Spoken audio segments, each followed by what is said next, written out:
მოგესალმებით, დიდხნიანი პაუზის შემდეგ გიბრუნდებით მორიგი საინტერესო სტუმრით და ეპიზოდით. იმედი მოგვდის სიამოვნებთ ამ დღევანდელი დიალოგით. დღეს სტუმრად მეყოლება ადამიანი, რომელსაც თქვენ ეკრანებიდან ძალიან კარგად იცნობთ. ვფიქრობ, არაერთხელ შეგვხვედრიათ მისი ვიდეო TikTok-სა თუ YouTube-ზე. სხვადასხვა ცნობილი პერსონაჟები სწორედ მისი ხმით გესაუბრებიან ხოლმე. ეს არის მსახიობი, გახმოვანების მსახიობი, YouTuber-ი და TikTok სანდრო კახეთელიძე და ამავდროულად ბარემ იმასაც ვეტყვი და დავაანონსებ, რომ მე როდესაც მექნება ეპიზოდები სხვადასხვა უცხოელ სტუმრებთან ერთად და დამჭირდება მათი ქართულად გადახმოვანება, სანდრო იქნება ჩემი ხმა და პარტნიორი ამ ამბავში. ასე რომ სალამი სანდრო, კიდევ ერთხელ და მოკლედ როგორ ხარ? აქვე გეტყვით იმასაც, რომ სამწუხაროდ წეღარ ცოტა მეორედ ვესალმებით ერთმანეთს. მაგრამ მოკლედ სანდრო მე არ დავიღლები შენიქებით, მაინც უნდა ვთქვა, რომ ძალიან მიხარია, რომ დღეს აქ ვარ. ძალიან გამორჩეული პოდკასტი გაქვს, უკვე დიდი ხანია ვარ შენი გამომწერი, ასე რომ ძალიან გამორჩეულს ხდი, კიდევ ერთხელ გეტყვი ამ პოდკასტებს და ერთი სიტყვით შენ ხარ რაღაცა ნიშა ამ პოდკასტის ერთი სიტყვით და ყოჩა ძალიან კარგი ხარ, ძალიან საინტერესო სტუმრები გყავს, ძალიან საინტერესო დიალოგებიც. ძალიან დიდი მადლობა, მართალია მეორე წრეზე მიწევს შენი შექება, მაგრამ მოდი ბარე. მეც კიდევ ერთხელ მოვყვები, როგორ გაგიცანი და როგორ მოხდა ასე თქვა ჩვენი კომუნიკაცია. სანდროს ლაივში გაცნობამდე, ცხოვრებაში გაცნობამდე მხოლოდ ეკრანიდან ვისრომდი ისევე როგორც თქვენი უმეტესობა, სერიალიდან იდეალური დედა და ასევე ნარუტოს გახმოვანებებიდან და შემდეგ გადავიკვეთეთ ერთ-ერთ მარკეტინგულ ღონისძიებაზე, ჩვეულებრივად როგორც ხდება ხოლმე small talk-ით ასე თქვა. გავიცანით ერთმანეთი, შემდეგ ვითანამშრომლეთ იოლოს ფარგლებში და შემდეგ უკვე რაღაც რომ დავიჭირე რომ რაღაც ნორმალური კონექტი, კარგი კონექტი გქონდა ერთმანეთთან და ჩემთვის ეს ძალიან მნიშვნელოვანია ადამიანებთან ურთიერთობაში და მათ შორის როცა ჩემ პირად ანუ პოდკასტ გულისხმობ ამ შემთხვევაში პირად საქმეში იქნება ეს თუ სამსახურებრივად კონკრეტულად და ინფლუენს მარკეტინგსაც როდესაც ვკურირებ იოლოში, რადიო კაფეში თუ იოკოში, ყოველთვის მაინც ვაკვირდები იმას, რა თქმა უნდა, პროფესიონალიზმი არის ერთი, რომ ნებისმიერ ადამიანთან შემიძლია კომუნიკაცია დავამყარო, თუ ამის საჭიროება არსებობს, მაგრამ რა თქმა უნდა, არიან ადამიანები, ვისთანაც უფრო მეტად სასიამოვნოა ეს კომუნიკაცია და უფრო მეტად გინდა, რომ შემდეგ გააღრმავო ეს კომუნიკაცია და შენი რაღაც თუნდაც პარტნიორები იყვნენ საქმეში, როგორც ჩვენ შემთხვევაში იქნება, იმედი მაქვს. დიდი მადლობა, მეც ვიტოვებ ალბათ. კიდევ ერთხელ მოკეთ მიხარია, რომ აქ ხარ. მეც. კარგი, მოდი იცი, მაშინ რომელი თემით დავიწყოთ? იქიდან გამომდინარე, რომ შენ შესახებ ბევრი ინფორმაცია პერსონალურად არ მოიპოვება ინტერნეტში, მოდი დავიწყოთ იმაზე საუბრით, ვინ არის სანდრო კახეთელიძე, როგორ დაახასიათებდა თუ წარმოაჩენდა საკუთარ თავს, შენ რო წარადგენდი, როგორ წარადგენდი პირველ რიგში და შენი ბექგრაუნდი როგორ მოხვედი სამსახიობო მიმართულებაში? ხო, ცოტა გამიჭირდება ახლა ესე თავის წარდგენა, მაგრამ მარტივად ისე ბანალურად დავიწყებ, რომ მართლა ბავშვობიდან მინდოდა მსახიობობა, ფილმები, შემოყვარა ფილმები, მსახიობობა, რაღაცა ფენტეზის და სათავგადასავლო ჟანრის მოყვარული ვარ დღემდე. მაშინ განსაკუთრებით და სულ ესე მინდოდა ხოლმე, რომ მეც გადამხნენოდა ის საინტერესო რაღაცა ამბები, რაც იმ პერსონაჟებს გადახდებოდათ ხოლმე და ერთი სიტყვით ამიტომ გადავწყვიტე რომ ყოფილიყავი მსახიობი. მე ბოლო აი სკოლას რო ვამთავრებდი, თითქოს რაღაცა მაინც ოჯახის წევრების ეწოლისგან გამომდინარე, მაინც გადავიფიქრე, მაგრამ ბოლოს მაინც რაღაცა ნიშანი მომეცა, იმიტომ რომ ილიაუნის სამსახიობო ფაკულტეტი იყო იმ დროს ბოლო თაობას იყვანდა, ანუ მე იხურებოდა მის ბაკალავრი რა.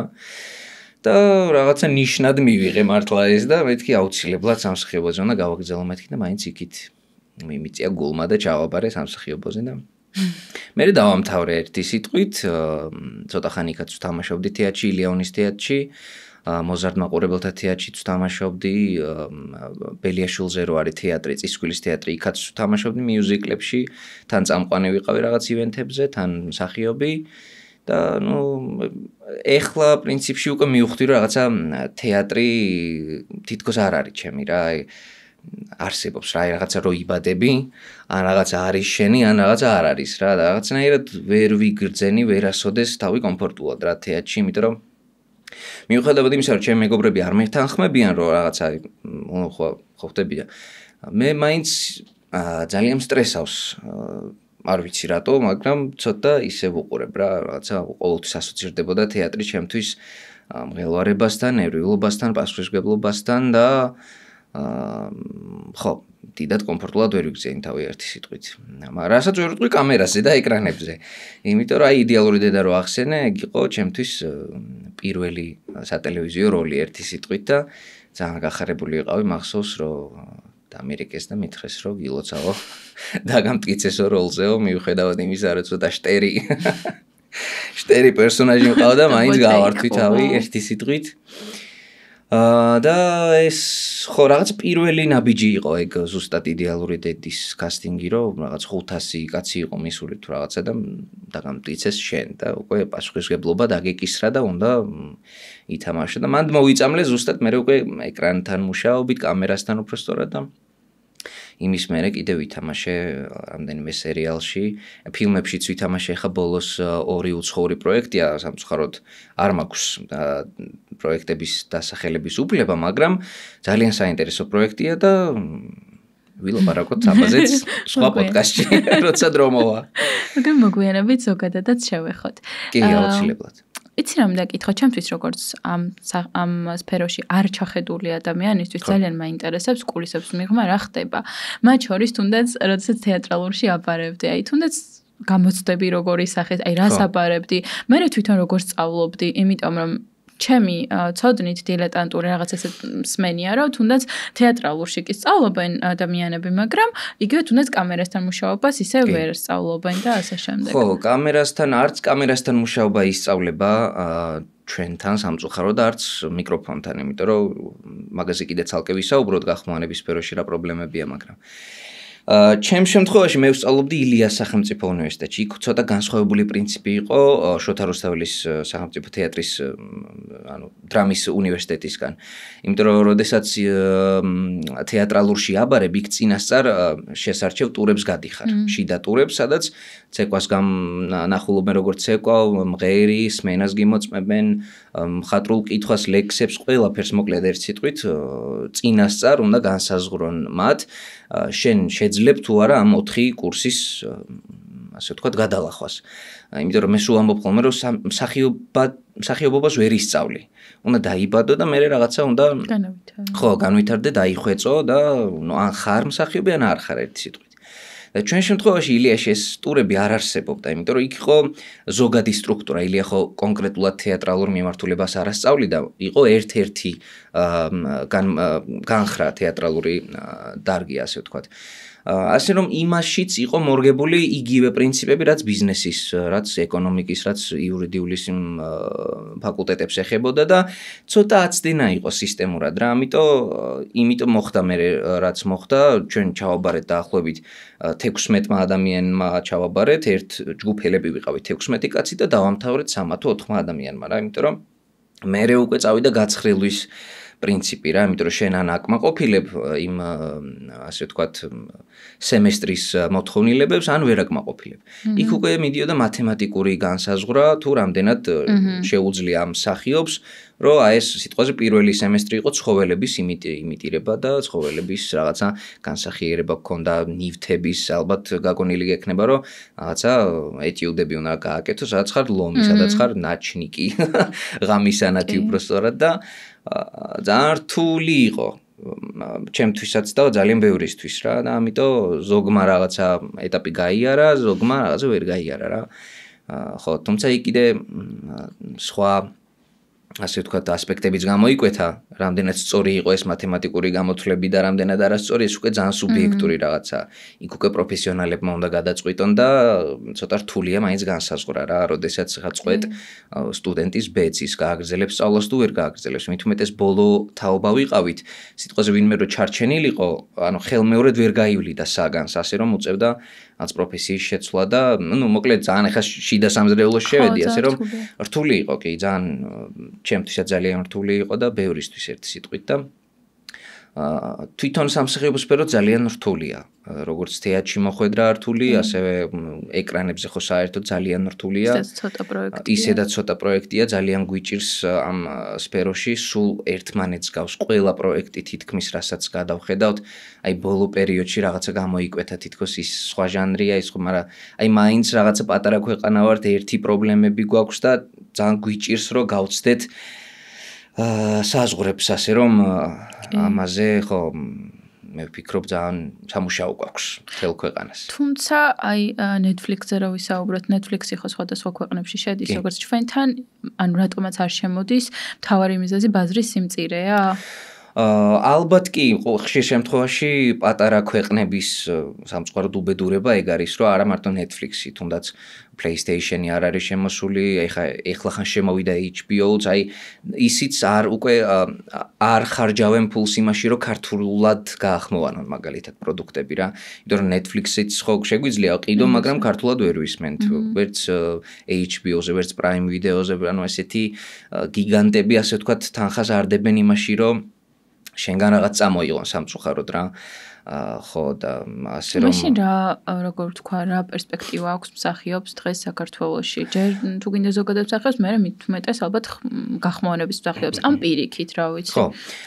ნახე, ერთადერთი ნათელი წერტილი, რასაც ალბათ ეს სტუდიები ხედავენ, Warner Brothers-ი მაგალითად, კიდევ Disney და ასე შემდეგ არის კინოთეატრები, ანუ მასშტაბური პროექტები შედარებით. ანუ ისინი რაღაც დარწმუნებულები არიან, რომ ქართველი მაყურებელი მივა კინოთეატრში, ფულს გადაიხდის ბილეთში და ნახავს.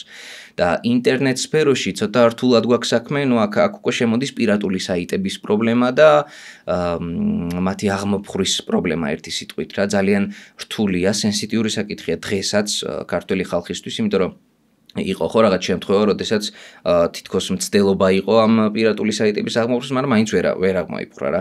ეს არა მარტო საქართველოში, ნუ მთელ გლობალურად არის ეს პრობლემა და ძალიან რთულია მას შეებრძოლო, მაგრამ ნუ მასშტაბურად ეხლა კიდე ცალკე საკითხია ქართველი ხალხის ეკონომიკური მდგომარეობა, რომ რამდენად გადამხდელ უნარიანია subscription-ში მაგალითად Netflix-ის ქართველი მაყურებელი რა. კი, მაგრამ ვისაც უნდა მაინც იხდის რა Netflix-ზე, თუ რაღაც სხვადასხვა გზებს ნახულობენ, როგორ ნახონ რა. მაგალითად ან თუნდაც ალტერნატივა ხა რაც კავეა შემოვიდა ხო, მაგაზეც ალბათ ვისაუბროთ, სამართლიანი იქნება. ერთი მხრივ კარგი არის, მაგრამ მეორე მხრივ პირობითად 10 ლარი თუ რაც ღირს 12 ლარი არ არის ის თანხა, რომ ვინმე ვერ გადაიხადოს პირობითად რა გადაიხადოს. შეგიძლია რა განაცვლო. მაგრამ აქ პრობლემა ის არის, რომ ცოტა არჩევანია. ანუ ვიყიდე ერთხელ მივხვდი რომ არ მომწონს რაღაც ვერ მეკმაყოფილებს იმ და მე საბოლოოდ გამოდის რომ ქართულ საიტებზე სადაც აქამდე ვუყურებდი ამდენი წელი ჩემი პლეილისტები მქონდა შექმნილი დასორტილი ანუ ყველაფერი დაიკარგა და გადავდივარ რუსულ პირატულ საიტებზე მინდა არ მინდა that's problem. ეს ძალიან დიდი პრობლემაა იმიტომ რომ როგორც ვიცით ახლა ლიცენზიების შეძენა კავეაც რაღაც ცალკე ლიცენზიებს ყიდულობს რომ სპეციალურად თავიანთ საიტზე განათავსონ და გასტრიმონ ასე ვთქვა თავიანთი ну რასაც ყიდულობენ ის პროდუქტი ხო Last of Us-ი იქნება რაც უდევთ რა. ხო, აქაც უკვე ბიუჯეტის პრობლემაა, რამდენ თანხას ითხოვს დისტრიბუტორი და შენ რამდენის გადახდის საშუალება გაქვს ერთი სიტყვით, თორემ კიდე ცალკე პრობლემაა ზოგადად ინდუსტრია, რომ Netflix თავისი ფილმები მხოლოდ Netflix-ზე უდევს, HBO-ს თავისი ნაწარმი მხოლოდ HBO-ზე უდევს. HBO-მ შეიძლება მოყიდოს რაღაც თავისი პროდუქცია, მაგრამ Netflix-ი არ მოყიდის თავის პროდუქციას, ასე რომ ყველა ამ ფილმების, იმიტომ რომ სფეროა თვითონ უზარმაზარი, გიგანტი. ახლა Spotify მაგალითად მუსიკალური პლატფორმაა, მაგრამ თვითონ სფერო იმდენად, აი რამდენი ადამიანი მუშაობს ერთი სინგლის შექმნაზე მაგალითად, ხო? ანუ 1, 2, 3, 5 მაქსიმუმ ალბათ რამდენი 10. მაგრამ ერთი ფილმის გადასაღებად ხო ვიცით ხო რამდენიც მუშაობს, ასე რომ ძალიან რთულია ამის მენეჯმენტი, ამის ყველაფრის დაალაგება, ამის ყველაფრის განსაზღვრა, რა თანხები დააწესო, რა თანხები იაფსაც ვერ დაადებ ფას ესე ჟარგონულად რო ვთქვა, იმიტომ რომ იქ შენ ხალხი ამუშავე, ხო, იმ პროდუქციაზე და მათთან რაღაც ანგარიშვალდებული ხარ. ასე რომ ცოტა რთულად არის საქმე, ასე რომ სანამ საქართველოს განვიხილავთ სიტყვაზე, რომ აქ რა პრობლემები გვაქვს. უფრო გარედან უნდა დავიწყოთ ამ პრობლემებზე ლაპარაკი, რომ ხო შეფასება, რომ აი ამიტომ ხდება ეს ყველაფერი რა. კიდე ცალკე თემა ქართული ბაზარი. აი ეგ ძალიან საინტერესოა, იმიტომ რომ ხა ჩემთვის მაგალითად ეს საერთოდ უცნობი რაღაც ფაქტებია, რასაც ჩვენ მესაუბრები, ხო?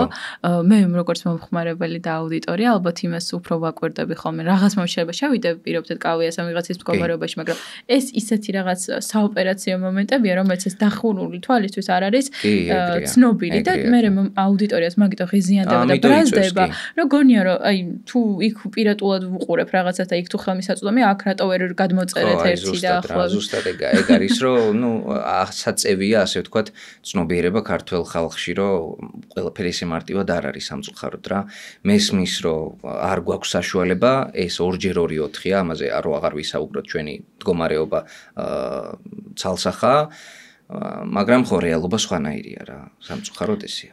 ანუ იცი რა მაინტერესებს ხომ არსებობს რაღაც სხვადასხვა ასოციაციები პირობითად ან ჰაბები ან რაღაც მენეჯმენტ კომპანიები ანუ ბიზნესის მიმართულებით მარკეტინგული კომპანიები ну ასე შემდეგ ბევრი თუ არსებობს ამის ანალოგი თქვენს მიმართულებაში არ ვიცი გინდა თეატრალურზე ავიღოთ გინდა ზოგადად სამსახიობო ან კინემატოგრაფიულ მიმართულებაზე რომ გავავრცელოთ რა ისეთი რაღაცა ორგანიზაცია ან კომპანია რომელიც ეხმარება ერთი ან მსახიობებს იმაში რომ დასაქმდნენ სადღაც გადანაწილდნენ პირობითად უცხოეთში გაიზიარონ სტაჟირება აი ესეთი რაღაცეები ან ფილმებთან მიმართებით თუ იღებს რამე პასუხისმგებლობას იცი რა არის ეხლა პირველი რაც გამახსენდა არის აკასტინგე კომპანიები რომლებიც ეხლა ხან შემოვიდნენ ზუსტად სახელი არ მახსოვს ვერ მოვიტყვები უბრალოდ ისინი აკეთებენ ამ ყველაფრის ორგანიზებას ერთ სიტყვით მსახიობების ბაზას აგროვებენ ამას გულისხმობ ხო ალბათ რომ ანუ აგროვებენ მსახიობების ბაზას იქ თავიანთი მონაცემებია შეყვანილი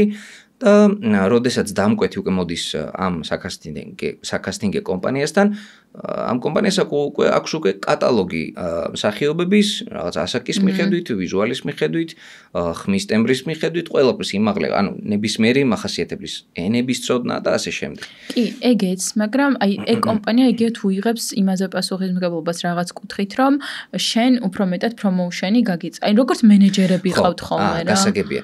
ნახე მე მაგ კომპანიისთან არ გქონია შეხება, ამიტომ ვერ ვისაუბრებ პასუხისმგებლობებზე, მაგრამ მე ვფიქრობ, რომ საქართველოში დასანერგია, თუმცა ესეც რთული საკითხია, აგენტის ინსტიტუტი. ანუ როდესაც მაგალითად ჰოლივუდში მსახიობს ფიქრობ რომ მოიაზრებ შენ რეჟისორი ხარ, პროდიუსერი ხარ, გსურს იმ მსახიობთან თანამშრომლობა, შენ არ უკავშირდები პირდაპირ მსახიობს, უკავშირდები აგენტს. მაგრამ კიდევ ერთხელ შემოდის აქაც ბაზრის პრობლემა რა, იმიტომ რომ იქ მენეჯერი თუ აგენტი ვინც იქნება იღებს ჰონორარის 10% სიტყვაზე რა და საქართველოში იმდენად მწირია ეს ჰონორარი რომ 10% ანუ 50-იც რომ გაუნაწილო აგენტს ორივე წაგებაში დარჩებით ასე რომ აი ძალიან რთულია მაგის დანერგვაც რა მე ახლა აი წეგან ლაპარაკობდი უცხოურ პროექტებზე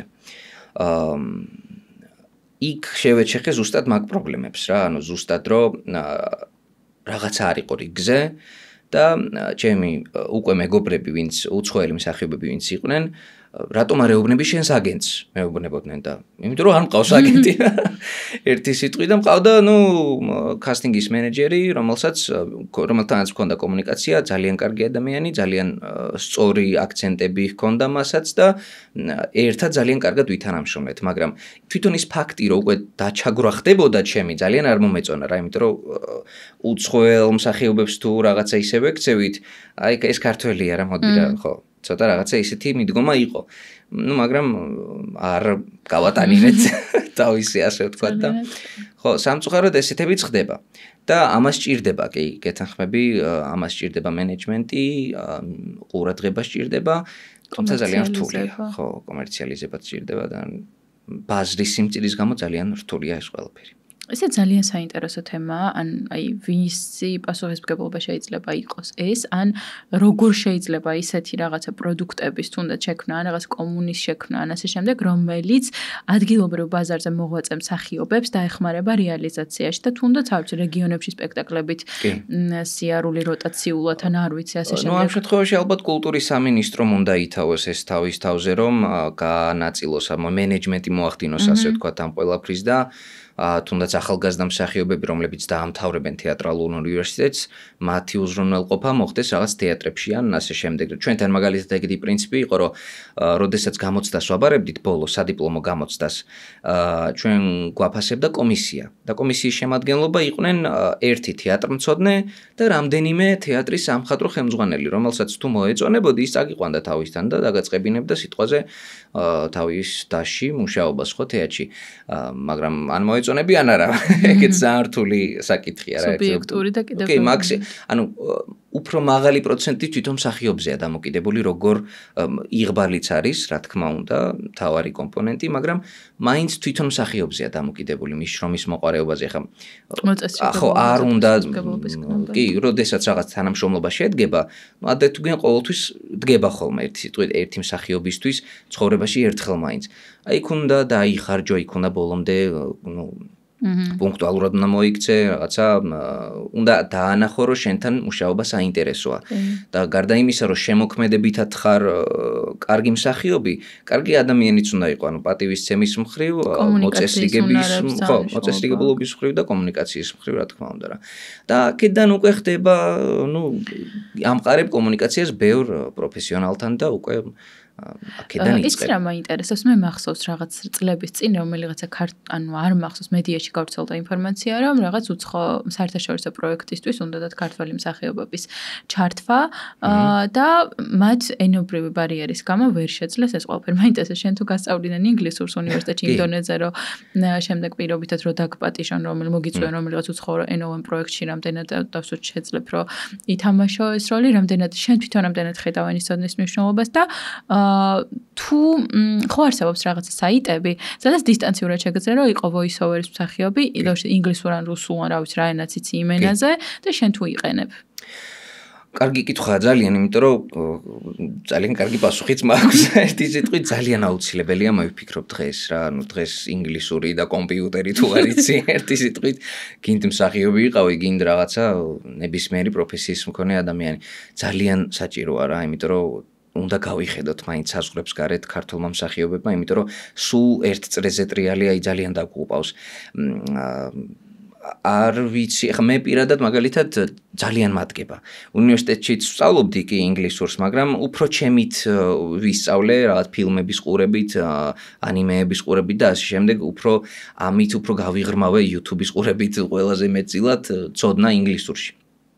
და ძალიან მადგება. რაც შეეხება საიტს, ახსენე გახმოვანების საიტი. არსებობს კი ბევრი საიტია, voices.com არის ერთი ყველაზე პოპულარული. ვარ კიდეც გაწევრიანებული, მაგრამ დიდად ვიყენებ მეთქი აი ცოტა მოგატყვები, იმიტომ რომ subscription იღირს ძალიან ესეთი ფასი ადევს რა, რაღაც $300-400 იღირს. ხო, თუმცა ვისაც საშუალება აქვს, ის აუცილებლად ამოიღებს იმ $300-400-ს რა. ხო, ცოტა ძვირი ფუფუნება განს, იმიტომ რომ გათვლილია უფრო ამერიკელ, ევროპელ მსახიობებზე და შესაბამისად კონკურენციაც დიდი. კონკურენციაც რა თქმა უნდა უზარმაზარია. შენი პროფაილი უნდა მოაწყო ძალიან ისე ლამაზად, ჩამოწერო ყველაფერი რა შეგიძლია, თავის სემპლები უნდა მიუთითო, ჩასვა შენი გახმოვანებული რაღაც rilsi, შოურილივით უნდა ჩასვა, რომ აჩვენო რა შეგიძლია და აქცენტები ისიც კი შეგიძლია მიუთითო, რომ აი ამერიკული აქცენტი, ბრიტანული აქცენტი მაქვს, ფრანგულად ვსაუბრობ, ქართული, რუსული რაღაცა. ერთი პროფილის ქვეშ ერთი ადამიანის განთავსებაა შესაძლებელი. კი, ანუ იქ შენი აკაუნტი, როგორც Facebook-ზე გაქვს შენი აკაუნტი Instagram-ზე. ანუ სააგენტო რო გააკეთო, ვერ განთავსებ ერთი იმის ქვეშ, ხო? რამდენიმე ადამიანს. არა, ხო, მაგის საშუალება არ გაქვს. ალბათ ეგ ცალკე უნდა გააკეთო. შენ ალბათ შენს სააგენტოს თუ აკეთებ, არის საქართველოში ესეთი სტუდიები, რომელსაც თავიანთი ხმის ბაზა აქვთ, ბანკები, ასე ვთქვათ, ხმის ბანკები და და იმათ უკავშირდებიან კლიენტები. Voice-ის არტური, კი, არტური თუნდაც სხვენი პროდაქშენი აქვს არტურს. ხმაჯი, Voice-ი. ორი მერევა ხოლმე. კი, მაგალითად არტურის საიტი ძალიან კომფორტულად აქვს, კარგად აქვს დალაგებული, ხო, ძალიან ბევრი მსახიობი ყავს, მეც თუ ვინმე მირეკავს, რომ აი სანდრო რაღაცა ამ სფეროში გვინდა მოხვედრა რა ვქნათ, არტური. მიდი არტურთან. ის შეგაფასებს რა შეგიძლია, რა არ შეგიძლია და იმის მიხედვით მე ჩაგსომს ან არ ჩაგსომს. ეს მაჩეს მაგაზეც ძალიან მაინტერესებს. მე რაღაცნაირად ერთი პერიოდი ძალიან მომეწონა, აი არ ვიცი გამიტაცა ამ ხმის გახმოვანების მსახიობებმა ზოგადად და მეთქი ანუ რაღაც ექსპერიმენტის დონეზე ხო არ მესწავლა ან ცდიდიან რაღაცა და მივწერე სხვა შორის არტურს და გამომიგზავნა ტექსტი, აბა შეხედეო ეხლა საიტზე როგორც გვაქვს გახმოვანებული, მაგის ანალოგი ჩამიწერე, გელოდებიან. მე როგორი გამოვიდა? მე აღარ გამიგზავნე. გასაგებია. მე აღარ გამიგზავნე. მეჭება ცუდი ყოფილიყო, მაგრამ ხო და აი ჩემიკითხვა არ შემდგომარეობს, იცი, თუ ადამიანს არ აქვს სამსახიობო გამოცდილება, შეუძლია რომ გახდეს კარგი გახმოვანების მსახიობი? რა აქვს? რა მნიშვნელოვანი ფაქტორები უნდა იყოს, რომ კარგი მსახიობი იყო? ხო, იცი რა არის, შეუძლია კი, გამხდარა ლაშა ბახტაძე, ერთ-ერთი ყველაზე ცნობილი გახმოვანების მსახიობია დღეს საქართველოში, ძალიან ცნობილი ხმა აქვს, ეხლა რომ მოგასმენინო, ეგრევე იცნობ, ეს ის არ არის იტყვი, დუბლირებაში არის ძალიან მაგარი, ყველაფერში არის, რაც გახმოვანებას ეხება, ლაშა არის უმაგრესი, მაგრამ პროფესიით არის ჟურნალისტი თუ სწორად მახსოვს, ზუსტად ვერ მოვიტყვები. მოკლედ, მსახიობი არ არის. და პრობლემად შექმნია სხვათა შორის რაღაც ზოგ ტელევიზიაში რომ ისულა, შენ მსახიობი არ ხარ. ამ დროს არის უნიჭიერესი, აი, რო ნახოთ ლაშას დუბლირებული კრის ევანსის ქართული ხმა არის ლაშა ბახტაძე. და ასე რომ თავისუფლად არავინ უდაბრკოლდება განსაკუთრებით იმის გამო, რომ აი მე ჩემი ხმა არ მომწონს რა. არ არსებობს ეგეთი რა. ყველა ხმა არის უნიკალური, ყველა ხმა არის გამოყენებადი. ჩვენთან სტუდიაში მაგალითად, როდესაც დუბლირებას ვემზადებით ხოლმე ფილმის დროს, სტუდიებისგან მოდის სპეციალურად შენიშვნები, რომ იქნება რა ესეთი თბილი, რაღაც სასიამოვნო ხმა პირიქით, არ მინდა ესეთი ხმა, უფრო სახასიათო ტიპი მჭირდება, ანუ ჩახლეჩილი ხმით, თუნდაც ან რაღაც ისეთი უცნაური ხმით, უსქესო ხმით, რაღაცა მსგავსი რა, ასე რომ დაბრკოლდება მათ შორის შენც. რომ რაღაცა შეიძლება არ გამოვიდეს რა, პირიქით. სხვა შორის კი არტურსაც რომ არტურთანაც მქონდა რამდენჯერმე კომუნიკაცია და რამდენიმე ადამიანზე მითხრა არ მახსოვს რომ ვიღაც ხმა მომეწონა მგონი და ეს სხვა შორის ბანკში აღმოვაჩინე შემთხვევით. ხო, ესეა კი, როგორ არა. ხშირად ხდება ესეთი რაღაცები, ძალიან ხშირად.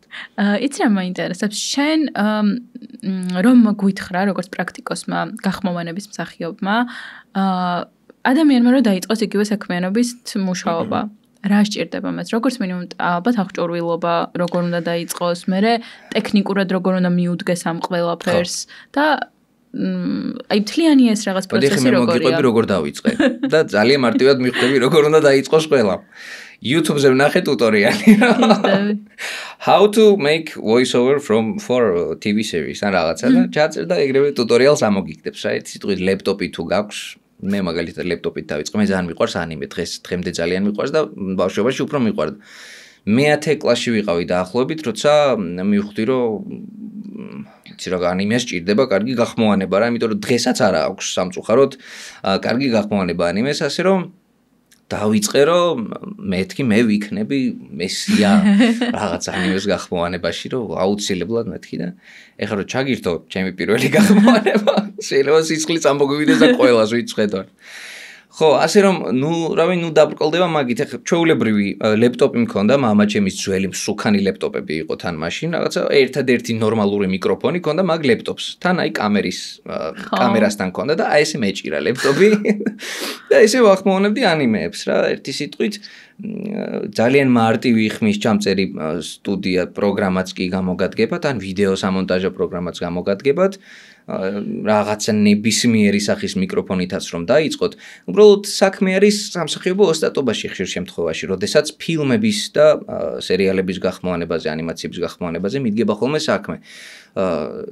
იმიტომ რომ რეკლამის გახმოვანება ხა უფრო დღესაც უკვე რეკლამაში შემოვიდა მხატვრული ელემენტები და მე პირადად ძალიან მომწონს ეს, იმიტომ რომ რეკლამა არ არის მხოლოდ აი შეიძინე წყალი რაღაცა ეს და ეს. ისი ამონე. აი ამით ვერ ვიყიდი ხა იმ წყალს რა. უფრო რაღაცა ცოტა მხატვრული ელემენტი რო შემოდის, უფრო გეხება მაინც ადამიანს ხელოვანი სული აქვს და უფრო მარტივად ანდომებ, ასე ვთქვათ, პროდუქტის შეძენას. მე ესე ვხედავ ყოველი შემთხვევისთვის და ფილმების გახმოვანებაში კარგი იქნება თუ სამსახიობო ბექგრაუნდი ექნება, მაგრამ რომც არ კონდეს ნელ-ნელა პრაქტიკაში ყველაფერი თავისით მოდის, თუ ეს შენში არის, თუ ბუდობს სადღაც რა. იმიტომ რომ მეც არ დაობადებულ ვარ ხო, რაღაცა პროფესიონალ გამხმოვანებელად არავინ არ მოვდივართ, მაგრამ ნელ-ნელა რაღაც ნაბიჯებს გავდივართ, ხო, ჯერ იქ დავიწყე მუშაობა ჩემით, 60 ლარი მქონდა პირველი ხელფასი ანაზღაურება, ის ბლოკნოტები ვიყიდე, რომ ტექსტები მეთარგმნა და გამეხმოვანებინა კიდე უფრო ბევრი. ხო, მე რაღაცა საიტზე აღმოჩნდი, მე სტუდიაში აღმოჩნდი, მე უკვე კინოთეატრში აღმოჩნდი და ნელ-ნელა გადიხარ ამ ეტაპებს რა საფეხურებს, ასე რომ ნუ დაბრკოლდება, თუ ვინმეს აინტერესებს ჩემი პირველი გახმოვანება, სადაც გინდათ ჩაწერეთ, Full Metal Alchemist Brotherhood-ის პირველი სერია ჩართეთ და ნახოთ საიდან დავიწყე, ასე რომ ნუ დაბრკოლდებით, პირიქით ძალიან ჭირდება ჩვენ სფეროს კიდევ და კიდევ უფრო ბევრი მსახიობი, იმიტომ რომ სულ ვართ რაღაცა 50 კაციც არ ვიქნებით რა. აი სამოყვარულო გახმოვანებები რომ არის ხოლმე, მაგას ანუ ესე აკეთებენ ხოლმე ადამიანები ინტერნეტში რაც ხდება, უბრალოდ გამოცდილების მიზნით ეგრეა, თუ რამე სხვა რას გულისხმობ, YouTube-ზე, TikTok-ზე რო ხდება ხოლმე თუ პირატულ საიტებზე? აი პირატულ საიტებზე რომ ხდება ხოლმე და აწერია სამოყვარულო თარგმანი ან რაღაცა. კი, ყოველთვის, კი, პირატულ საიტებზე საერთოდ თავიდან რო დაიწყო, მაგალითად დაჭარანეთი. იქ არავინ პროფესიონალი გახმოვანების მსახიობი თავიდან არ ყოფილა, იმიტომ რაღაცეები არ მოგწონს ხო დაჭარანეთზე რაც დაიწყო. მე უფრო განვითარდნენ და შედარებით უკეთესი ხარისხია, ხო, იმასთან შედარებით. ასე რომ დღემდე აკეთებენ ამას, როგორც მე დავიწყე სიტყვაზე, ისე ახლა დღეს სხვა ბიჭები იწყებენ.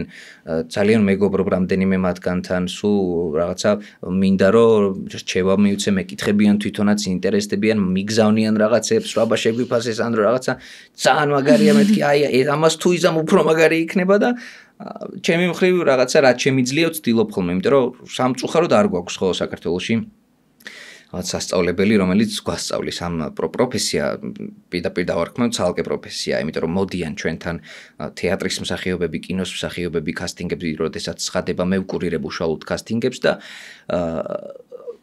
ვიღაცისგან ვისაცგანაც ველოდი, რომ ძალიან მაგარი იქნებოდა, სიტყვაზე ვერ იყო ისეთი მაგარი. ვისგანაც არ ველოდი, პირიქით, ასე რომ ვერ მოახდენ მაგის პროგნოზს რა, თუ არ ცდი რა თქმა უნდა, ვერაფერს ვერ გაიგებ რა, ასე რომ და ახლა როგორ ხდება ეს ყველაფერი? ანუ შენ მიდიხარ სადმე სტუდიაში, შენ ხარ სახლში, გაქვს მოწყობილი სტუდია, გიგზავნიან დოკუმენტს, შენ ამას წერ, აი როგორ არის მოწყობილი?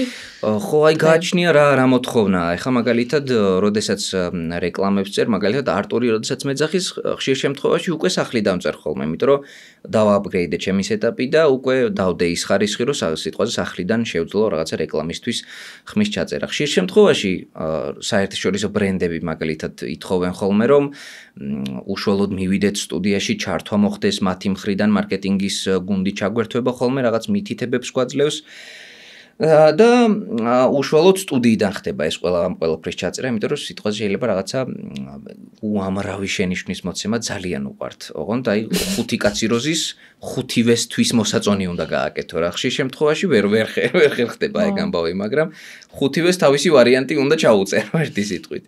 მე უკვე გამოდის. ფილმების დუბლირებასთან დაკავშირებით ასევე პროფესიონალურ სტუდიაში, Movie Dubbing-ი, Bravo Records-ში იწერება ფილმები, აქ უფრო ხანგრძლივი პროცესია, იმიტომ რომ ეს ყველაფერი ოფიციალურია, ოფიციალურად გვიგზავნიან Disney ფაილებს, Sony, Warner-ი, ყველანაირი გრანდი სტუდიები, ვინც არიან, ყველასთან ოფიციალური თანამშრომლობა, გვიგზავნიან წინასწარ კასტინგებს, მაგალითად ეხლა წინა მასე მაგალითად ავატარი რო ჩავწერეთ, ძალიან ბევრი მსახიობი დაგვჭირდა, იმიტომ რომ ძალიან ბევრ პერსონაჟზე იყო, თითო პერსონაჟზე, მაგალითად ნეიტირიზე, ჩაიწერა 3 სხვადასხვა მსახიობი, ჯეიკ სალიზე 3 სხვადასხვა მსახიობი 4-5 შეიძლება ჩაიწეროს. გააჩნია რამდენს მოითხოვენ, ასე რომ ძალიან რთული პროცესია თვითონ პროექტსაც გააჩნია. Disney მაგალითად ძალიან მომთხოვნია ამ საკითხებში. იმიტომ რომ ყოველთვის პროფესიონალურ დუბლირებას ითხოვს, დღეს უკვე სიმღერებსაც აი Encanto ახსენეთ წეღან, სიმღერებსაც ხო ძალიან ითხოვენ, რომ ქართულად გაკეთდეს ყველაფერი, პროფესიონალურად გაკეთდეს, ყურადღება მიექცეს. აი Sony მაგალითად, Sony არ ითხოვს დუბლირებას. Sony აკმაყოფილებს voice-overიც. მრავალხმიანი voice-overi, დუბლირებასა და voice-over შორის არის ის განსხვავება, რომ ხო დუბლირებაში ორიგინალი ხმა ვარდება და შენიჭდება, voice-overში უკვე ორიგინალიც ისმის და ზემოდან ადევს შენი ხმა ერთი სიტყვით. სხვადასხვა სტუდიას სხვადასხვა მოთხოვნა აქვს, სხვადასხვა პროტოკოლები აქვთ. NDA-ზე ვაწერთ ყოველთვის ხელს, რომ სანამ ფილმი არ გამოვა და დასრულდება მისი ჩვენება, არ შეიძლება იმის თქმაც არ შეგვიძლია, რომ აი დღეს ამის გასახმოვანებლად მივდივარ ერთი სიტყვით. ხო, ცოტა მკაცრად არის ფილმებთან დაკავშირებით, იმიტომ რომ წეღან ვისაუბრე ინდუსტრიაზე და მათ პროცესებზე და რამდენად სათუთია და რამდენად უფრთხილდებიან თავიანთ თანამშრომლებს და საერთოდ მათ ნაშრომს და სწორსაც აკეთებენ რა.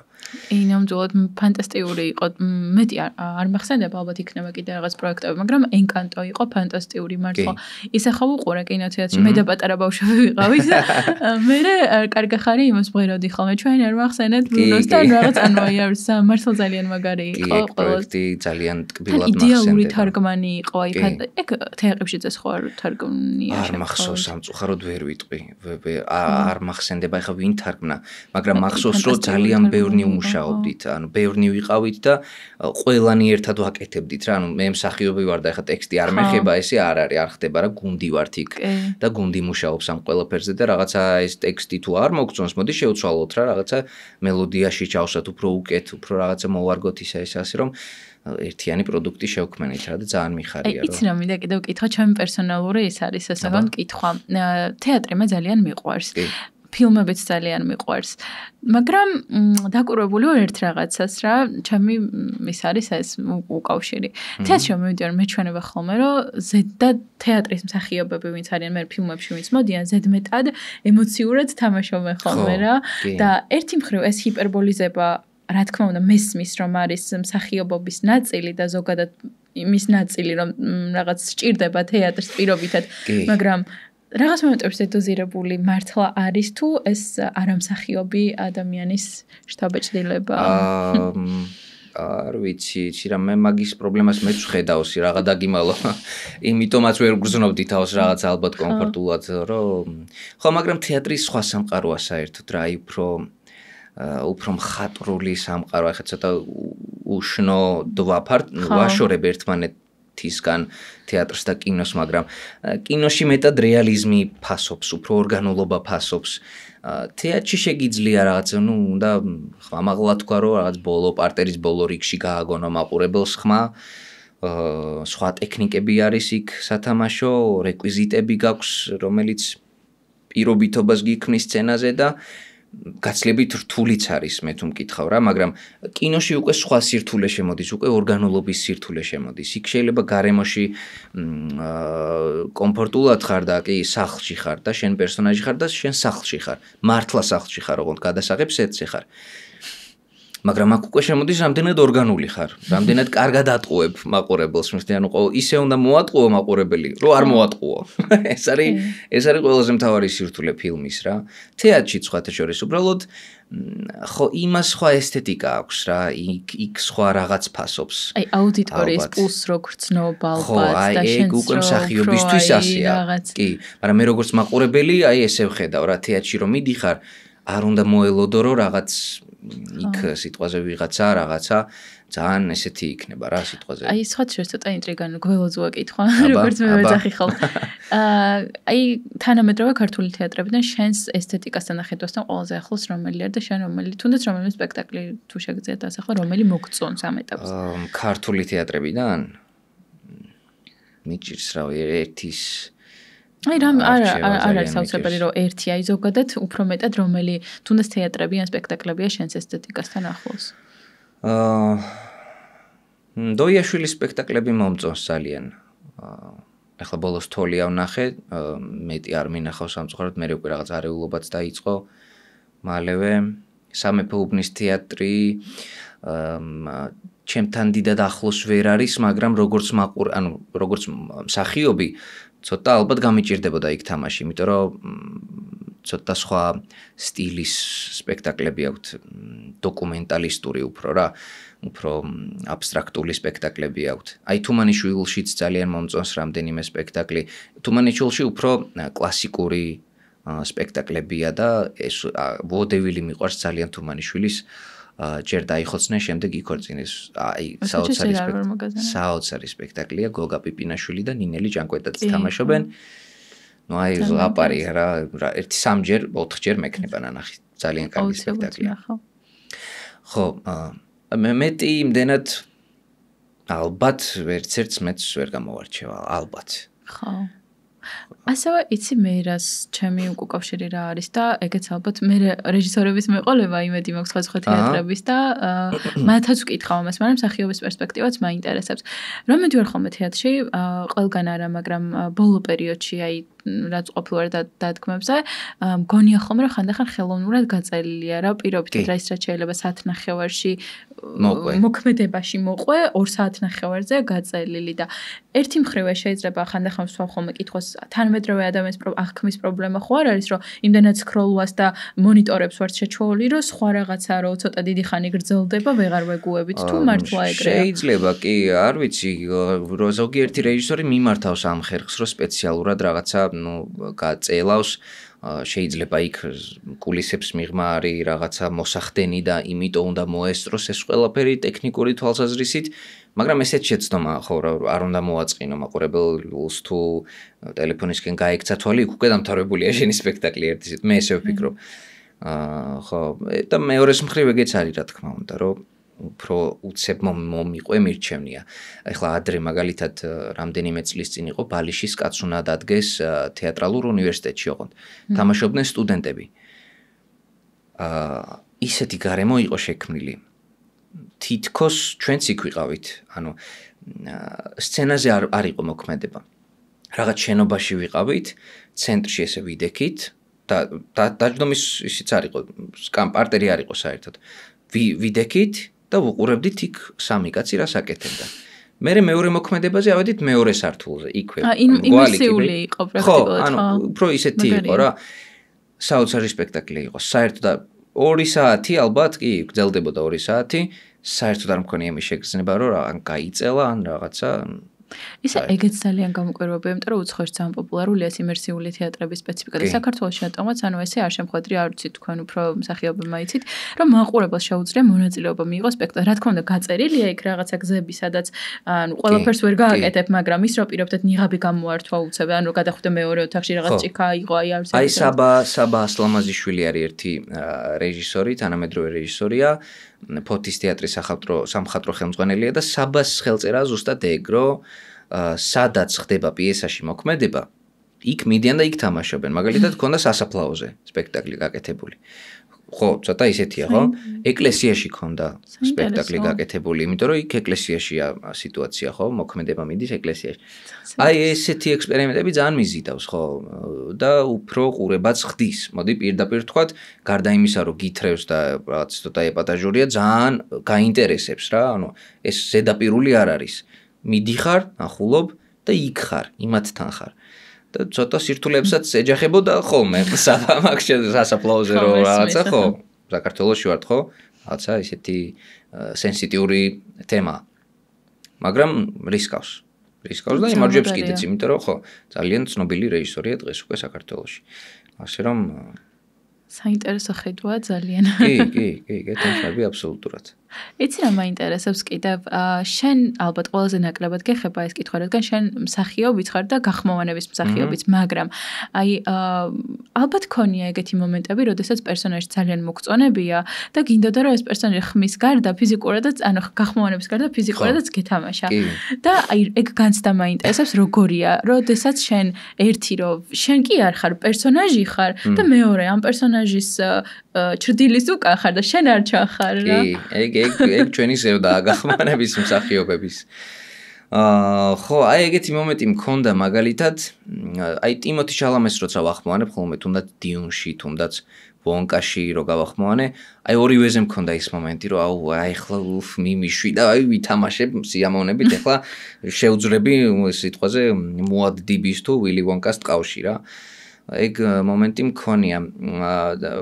მაგრამ გარდა მაგისა, თვითონ ჩვენ სადაც ვახმოვანებთ ხოლმე, აი ყველაზე მთავარი გახმოვანების მსახიობისთვის და განსაკუთრებით დუბლირების მსახიობისთვის ალბათ არის წარმოსახვის უნარი რა. იმიტომ რომ აი თეატრში რეკვიზიტი გაქვს სეტზე რაღაცა რეკვიზიტი გაქვს, გარემო გიწყობს ხელს. მაგრამ აი დუბლირების დროს ხარ ჩაკეტილ ჯიხურში მარტო მიკროფონი დგას და ეკრანი. ხო.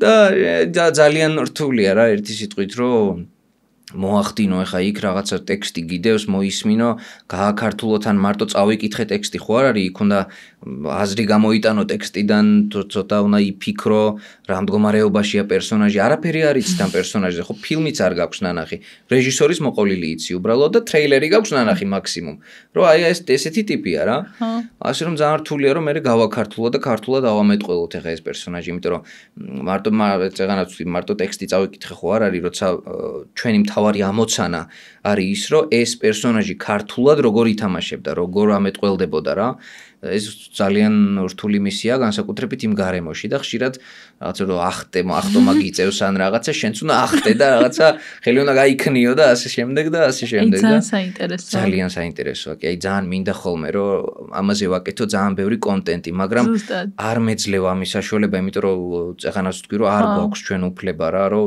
იმის თქმის უფლებაც არ მაქვს რომ აი ახლა ამ პროექტზე ვმუშაობ ეგეც არ შეიძლება არაფრით ტელეფონის შეტანაც კი აღარ შეიძლება ანუ იმდენად გამკაცრდა რომ სტუდიაში რო შედიხარ არ შეიძლება ნუ ლოგიკურია ხო იმიტომ რომ არ არსებობს რაღაც შანსი რომ გადაიღო დადო არავინ არ იზამს ახლა მაგას იმიტომ რომ არავის არ უნდა მე უზარმაზარი ჯარიმის გადახდა მაგრამ გარდა ჯარიმისა მე ქვეყნის საქმეც ფუჭდება ხო მე რაღაცა ცოტა უნდობლობა იწყება სტუდიასა და სტუდიას შორის ერთი სიტყვით ასე რომ ცოტა რთული ამბავია. იცი კიდევ რა მაინტერესებს მეორე მხრიდანაც რო შევხედოთ რა პირობითად აი როგორ ხდება შერჩევის პროცესი ანუ შედის ადამიანი ან პორტფოლიოს ნახულობს ან ამ ხმაჯიზე ან რა ვიცი სხვა მსგავს რესურსით არჩევს რომელი მსახიობი უნდა და პირდაპირ უკავშირდება თუ რაღაც დავალებას აძლევს რომ პირობითად ჯერ ერთი ეპიზოდი გადმეხონ თუ მომეწონები აქ იყვნენ ანუ ესე ხდება? რა გააჩნია სფეროს რეკლამის სფეროში ასე ხდება მაგრამ ფილმების სფეროში ცოტა სხვანაირადაა. რეკლამის სფეროში კი ხდება ყოფილა ხოლმე რომ აი არტურა მომწეს ხოლმე რომ აი სანდრო აბა ერთი ეს ფრაზა ჩამიწერე ხასიათის მინიშნებებს მომცემს მიმითითებს ტელეფონით ჩაუწერ უგზავნი voice და ნუ ამას უკვე უსმენს დამკვეთი და ამბობს რომ კი აი ეს მსახიობი ავიყვანოთ მიუხედავად იმისა რომ არტურს თავისი სემპლებიც აქვს სტანდარტული აი შერაც გამოგიგზავნა ის ტექსტები მაგალითად კლიენტს უნდა ხოლმე ხშირ შემთხვევაში რომ აი ჩემი ტექსტს როგორ მოერგება აი ეგეც რო ნახოთ იმიტომ რომ შეიძლება ვერ წარმოიდგინოს იმ ტექსტიდან ხო ასე რომ ხდება ხოლმე ასე და მე უკვე როცა ადასტურებს კლიენტი მივდივართ ჩავწერთ და ვუგზავნით მაგრამ ფილმების სფეროში ახლა დუბლირებაში მაგალითად იგზავნება ცალკეული პერსონაჟების კასტინგები.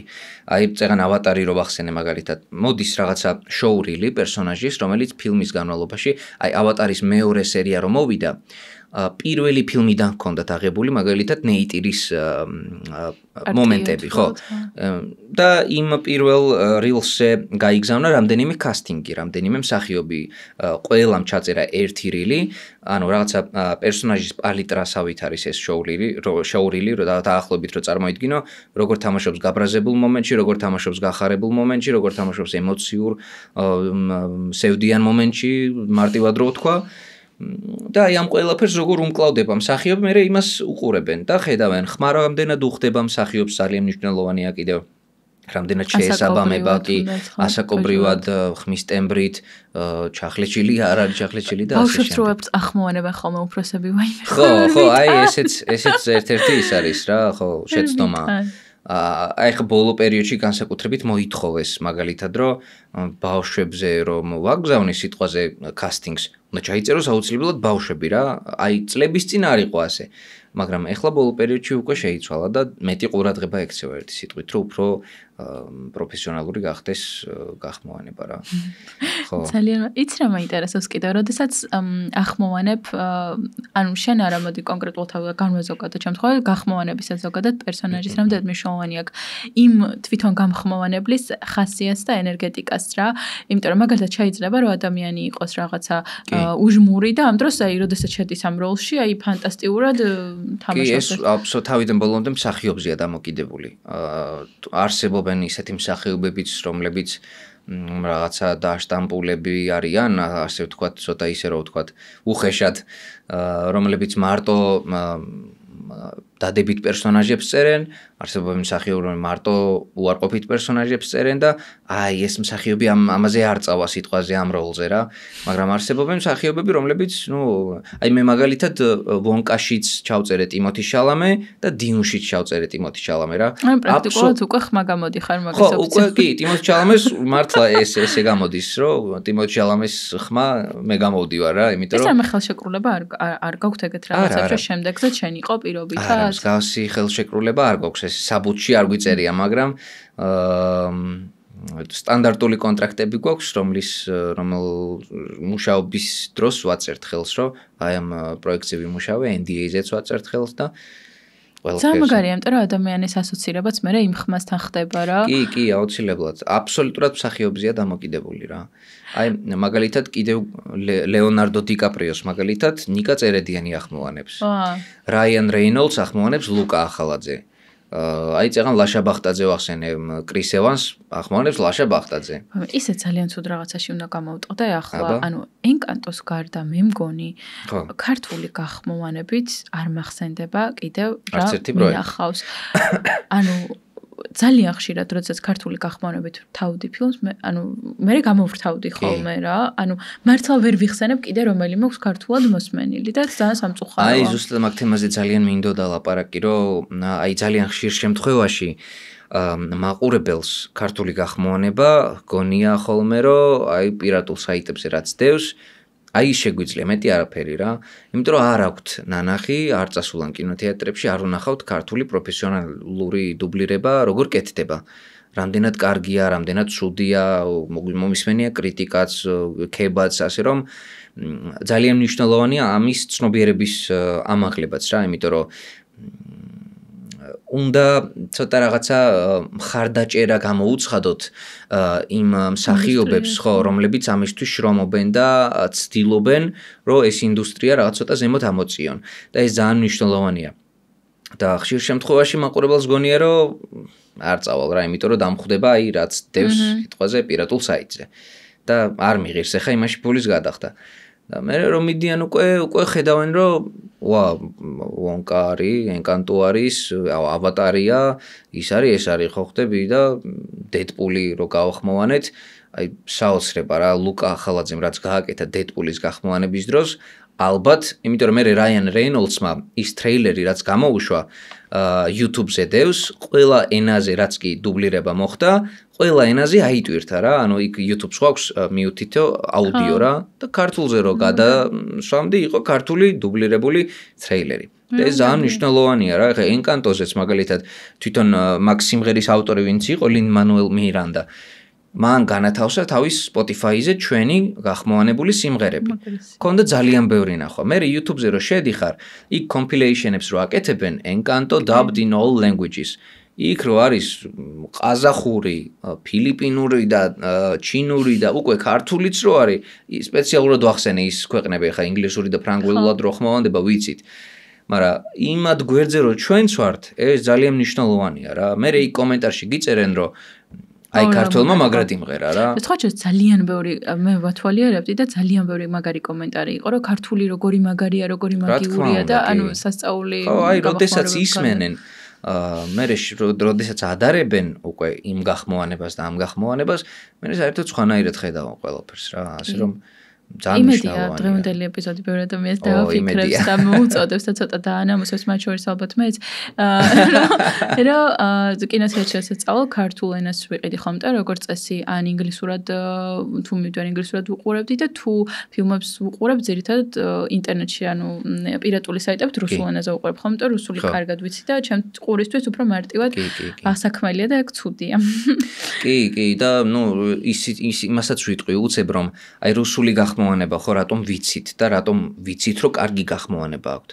იმიტომ რომ რუსეთში ახლა ამხელა ბაზარია ხო როდესაც კინოთეატრში გადის ეს ფილმები შემდეგ როდესაც აღარ გადის უკვე გადის ტელევიზიებში ნახულობს მთელი სამყარო ამ რუსულ გახმოვანებას რუსულ დუბლირებას მოდი დავაზუსტებ საქართველოში სამწუხაროდ არ აქვთ ტელევიზიებს იმის საშუალება რომ ასეთი ხარისხის პროდუქტი შეიძინონ და ამხელა თანხა გადაიხადონ ერთი სიტყვით ამ ფილმების გახმოვანებაში და ანუ აქედან უკვე შემოვიდა სატელევიზიო ვოისოვერი რა როდესაც უკვე გახდა საჭიროება რომ მიზერულ თანხაზე ნუ რაოდენობა უკვე იქ მე ერთხელ რომ მიდიხარ ტელევიზიაში ბევრ ფილმს ახმოვანებ და უკვე ხდება სატელევიზიო ვოისოვერის გახმოვანება და სამწუხაროდ უკვე აღარ იცის ქართულმა მაყურებელმა რომ იქ ჩვენ ვიშრომეთ და იქ ჩვენ რაღაცა ენერგია დავხარჯეთ, შემოქმედებითად დავიხარჯეთ, რაღაცა პროდუქტი დავდეთ, ისე რომ ვთქვა, მაგრამ იქ კინოთეატრში ვიღაცამ გადაიხადა, მივიდა ნახა და მორჩა.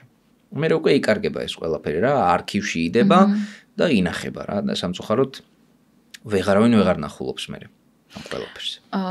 ერთი რაც მნიშვნელოვანია როგორც ყველა სფეროში, აქაც როგორც მივხვდი არის პრაქტიკა და პრაქტიკული გამოცდილება, მაგრამ მაგალითად მარკეტინგში ჩემთან მივხვდით რაღაც პრაქტიკული მნიშვნელობა, პრაქტიკული გამოცდილება არის მნიშვნელოვანი, მაინც არსებობს კვალიფიკაციის სასამაღლებელი ტრენინგები, კურსები და ასე შემდეგ. თუ არსებობს შენ მიმართულებით ესეთი კურსები ან ადგილობრივად, ან საერთაშორისო მასშტაბზე თუ გადიხართ ხოლმე რა, მაგალითად, თუნდაც აი მარია გიორგობიანი ვნახე, რომ ანუ voice-over-ზე არ მაქვს ამ შემთხვევაში საუბარია, ის რაღაც ლას-ვეგასში თუ სადღაც იყო, ამერიკაში იყო მოკლედ და კი, მარიამს იქ აქვს მიღებული განათლება კი სამსახიობო. ვორქშოპებზეც დადის ხოლმე როგორც ის ბევრი არის ესეთი, ვინც დადის ვერონიკა კალანდარიშვილიც მათ შორის რომლებიც, ნუ ალბათ არ ვიცი ხარა როგორ ახერხებენ და როგორ მიდიან ეს დეტალები ნამდვილად არ ვიცი, საიდან უკავშირდებიან ან ასე შემდეგ, მაგრამ საქართველოში არ არის მსგავსი არაფერი განსაკუთრებით გახმოვანების მიმართულებით. ნუ კინო და თეატრის მიმართულებით არსებობს რაღაც წრეები, რაღაცა სპეციალური ვორქშოპები არსებობს, სადაც შეგიძლია ნანუკა ხუსკივაძეს აქვს თუ სწორად მახსოვს. არ მახსოვს პროექტს რა ქვია თვითონ აკადემია, სადაც მიდიან, მაგრამ ნანუკა ხუსკივაძეს აქვს გაკეთებული ზუსტად ვიცი, პროფესიონალები ყავს მოწვეული და სხვადასხვა ვორქშოპებს განიხილავენ ესწრებიან ადამიანები და უფრო ღრმად შედიან ასე ვთქვათ ამ ინდუსტრიაში რა უფრო ეცნობიან და ძალიან კარგია რა იმიტომ რომ ისეთი პროფესიონალები ყავს როგორიცაა მერაბ ნინიძე უტაბერია ყავდა მიწვეული თუ სწორად მახსოვს ლევან წულაძე და ძალიან საინტერესოა რა იმიტომ რომ როცა გინდა რომ რაღაცაში რაღაც სფეროში მაქსიმალურად ჩაიხედო ვორქშოპები ერთ-ერთი საუკეთესო გამოცდილებაა რა სამწუხაროა რომ გახმოვანებაში ჯერ არ გვაქვს ეგეთი ვორქშოპები მაგრამ გეგმავთ მაგრამ შემსახიობი ალბათ ახლა იმაზე გამეღიმა რომ ან კონკრეტული როლი გამახსენდა ერთი ლევანიკო აი ხა ცოტა სხვანაირად თქვი მაგრამ ხო აი ეგ ძალიან ერთი მხრივ ალბათ ძალიან კარგია იმიტომ რომ მსახიობის ცნობადობის ამაღლებას უწყობს ძალიან ხელს ეს სერიალები ფილმები მაგრამ მეორე მხრივ ალბათ რაღაც როლში კეტავს და შტამპავს რა იმიტომ რომ იმ პერსონაჟით ახსოვთ ადამიანებს ხო ისევ და ისევ იმიტომ რომ ერთ წრეზე ვტრიალებთ მაინც ხო რა იმიტომ რომ ცოტა კი ზუსტად ზოზა რთულია ახლა რომ რაღაც წარმოიდგინო ლევან ყოჩიაშვილი მაგალითად ძალიან კარგი მსახიობია გახმოვანების მსახიობია მათ შორის